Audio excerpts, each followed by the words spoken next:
not by relying on miracles, but through the strength of his own hands.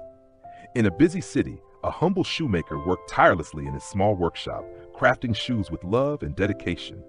Though his creations were beautiful, fewer customers came and he was forced to lower prices. As hardship grew, he sold his wife's jewelry just to survive. Despite the struggle, his wife comforted him, urging him to keep faith in God. One day, with only a single pair of shoes left and no money for new materials, he held on to hope. What happened next was beyond belief. A simple act of kindness would change his life forever. Desperate yet kind-hearted, the shoemaker sold his last pair of shoes and used the money to buy basic food. On his way home, he saw a frail, hungry old woman and gave her the little money he had left. Now penniless and hopeless, he returned to his workshop. There, he found a small leftover piece of leather, just enough to make one pair of shoes. He cut it and planned to finish the next day. But when he returned in the morning, he was shocked. A stunning, perfectly crafted pair of shoes sat on his workbench, made by unseen hands.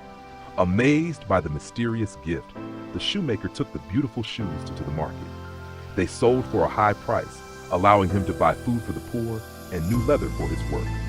That night, he cut enough leather for 2 pairs of shoes and left it on the bench.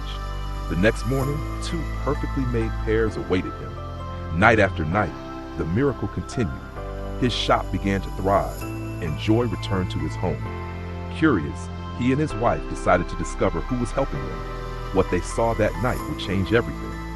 At midnight, the 3 elves appeared as usual, but instead of finding leather, they discovered the tiny clothes and shoes made for them. Overjoyed, they clapped their hands, put on the new outfits, and danced happily around the workshop. That night, they disappeared and never returned again. Even though the magical help stopped, the shoemaker wasn't saddened. He had learned how to craft beautiful shoes on his own. His skills improved, his designs were loved by many, and his business flourished.